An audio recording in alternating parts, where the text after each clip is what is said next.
call this? I can't believe you're saying this right now. I'm just trying to explain what I said. Which go call that cop? He poured every waking hour into keeping his youngest son alive. Every overtime check, every sold possession, every exhausted breath was a prayer in motion.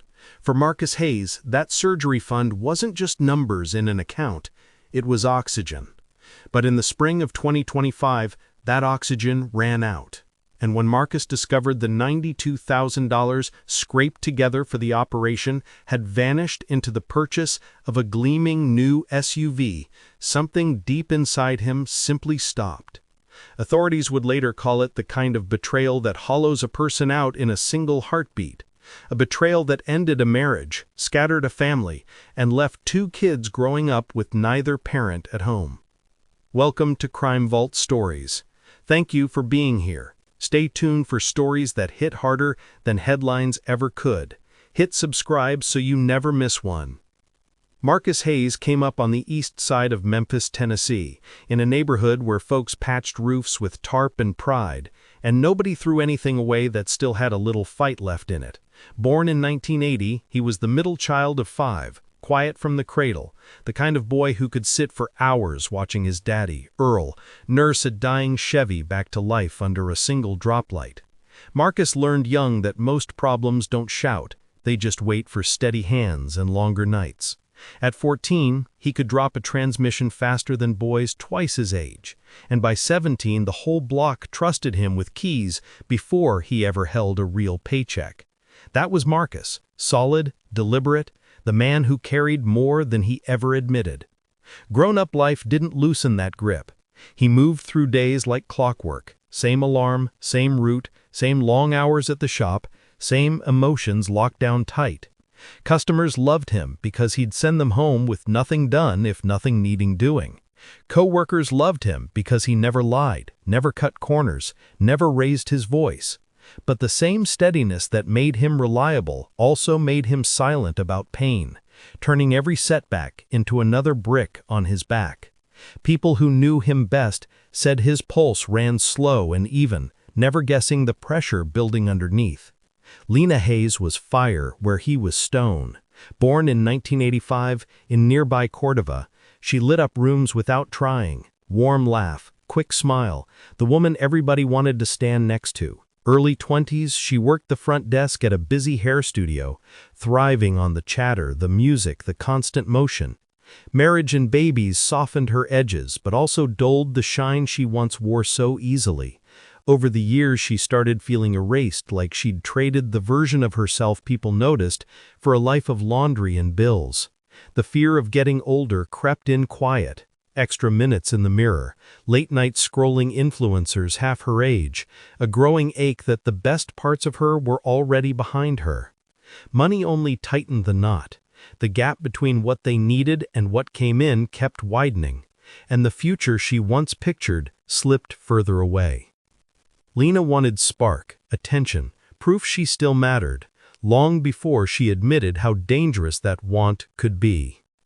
Marcus and Lena locked eyes for the first time in July 2010 at a backyard fish fry thrown by a cousin they both claimed. Smoke in the air, kids running wild, someone's speaker blasting old-school R&B. She laughed at a quiet joke he barely meant to tell, and that was it. Opposites snapped together like magnets. He loved her light, she loved his stillness. They moved in together before the year was out, married the next spring. For a stretch it worked perfectly. He grounded her, she lifted him. But small things went unspoken. Little hurts stacked up, and the space between them grew inch by inch, not from shouting, just from silence neither knew how to cross. The kids became the thread holding the house together, while the marriage quietly frayed. Eli, the baby, at 9, was all heart and big brown eyes, forever sketching caped heroes or begging his dad to explain carburetors.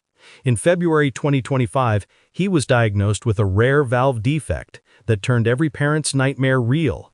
Doctors laid it out plain, surgery soon or not at all, and the price tag, $92,000 after insurance, landed like a fist. Eli didn't grasp the full weight, but he felt the house change, especially the way his father suddenly held him like he was made of glass. Sophie, 13 going on 30, carried eyes that saw everything. She clocked the frost between her parents long before words were ever spoken, noticed Mom's smile drop the second Dad walked in, noticed Dad staring at nothing on the couch at 2 a.m. She appointed herself buffer, peacemaker, second mother to Eli, anything to keep the family from tipping. From the street, the Hayes house looked ordinary, basketball hoop in the drive, minivan with one dented door. Inside, cracks were spreading nobody talked about. Cracks that would soon meet a storm none of them saw coming. June 9, 2024, 2:47 p.m. She stepped off a Delta flight from Charlotte into Phoenix Sky Harbor, the desert air thick, dry, and humming with heat. Her name was Valerie Harper, 51, cautious by habit, finally ready to believe in something soft again. For the first time in over a decade, she traveled with nothing but a small black roller bag and one single reason to be here. A man she had never touched, but felt she already knew. By the following dawn, Phoenix PD would tape off the front door of a stucco ranch house in a quiet subdivision north of the city. Inside, silence, one body, one devastating truth. So the question isn't only what happened, it's how a woman spends half a century learning to survive alone, only to lose everything 14 hours after daring to hope again. Welcome to Crime Story Vault. Thank you for being here. Hit subscribe if these stories matter to you. Valerie Harper was born in October 1973 in Macon, Georgia, to a mother who cleaned hospital rooms on the graveyard shift and a father who vanished before Valerie ever started middle school, leaving behind unpaid bills, a string of broken promises, and 3 daughters who learned early that love could disappear overnight. She was the second born, the steady one, the child who never slammed doors or demanded attention. While her older sister rebelled and her younger sister cried herself to sleep, Valerie learned to iron her own uniforms, balance the checkbook at 14, and keep her pain folded away like the perfect hospital corners her mother taught her. Strength, she decided young, was quiet endurance, not noise. She was sharp in the way that doesn't announce itself. In school she sat third row center, spoke only when spoken to, and kept her grades high enough that no one ever worried about her. She chose finance because numbers never lied, because spreadsheets never ghosted you, because columns always balanced even when people didn't. By 22, she had an associate's from Middle Georgia State, an entry-level bookkeeping job in Charlotte, and a steady boyfriend named Derek, who fixed commercial refrigeration units, showed up on time, and made her laugh in a way that felt like sunlight. They married in her aunt's backyard the summer after her degree, with rented white chairs, a grocery store cake, and a cousin DJing off his phone. Their first apartment smelled like lemon pine sol and hope. She handled the books at a mid-sized logistics firm, he serviced walk-in coolers across the Carolinas. Eventually they stretched into a small 3-bedroom, 2 kids, and the quiet agreement to keep going even when the spark dimmed. The distance crept in politely at first. Longer routes for him, longer hours for her, dinners eaten in shifts. He stopped asking about her day. She found strange numbers in his call log and receipts for hotel bars. She never raised her voice, never threw him out. She just waited for the truth to arrive on its own schedule. It took almost 2 decades. By their 17th anniversary, they were roommates orbiting the same house. By year 20, they were strangers sharing a mortgage. The divorce papers were calm, almost apologetic. She signed them with the same steady hand she used on tax returns, moved into a tidy 2-bedroom near South Park, and started picking up Saturday clients to fill the silence where his footsteps used to be. Her son Jordan was already in the Air Force, stationed in Colorado. Her daughter Brielle was finishing nursing school in Raleigh, always studying, rarely visiting. And Valerie, for the first time since she was 19, lived alone. Her days became orderly, spreadsheets, coffee in the same blue mug, grocery runs to Harris Teeter, and recorded sermons on Sundays from the 4th pew. Clients called her reliable, precise, the one who caught every discrepancy. But when she locked her front door at night, the house sounded like an empty spreadsheet, clean, balanced, and missing something vital. She wasn't lonely in the loud way. She just missed being known, missed someone noticing she was tired before she said it, missed shared jokes over burnt toast. Friends told her to enjoy her freedom, She smiled and nodded, because she'd been enjoying freedom for years. She watched women her age post new engagement photos, watched others retreat into cats and wine and quiet surrender, and told herself maybe second chapters weren't written for everyone. But the hope never fully died. It lived in the small moments, when she lingered too long on a couple holding hands at the mall, when she caught herself wondering what it would feel like to be chosen again, not fixed, not managed, just chosen. One Thursday night, folding scrubs for Brielle's care package, while a true crime doc droned in the background, she saw two women in their 50s talking about meeting online after messy divorces. One of them said, "Solitude stops feeling brave the day someone reminds you what it's like to matter." Valerie didn't pause the show. She didn't tear up. She just kept folding. But the sentence followed her into the next day. Friday, on her lunch break, sitting in her car with the AC blasting, she downloaded the app. No makeup, no filters, age listed honestly at 51. She didn't write, "Here for a good time." She wrote, "Here for peace."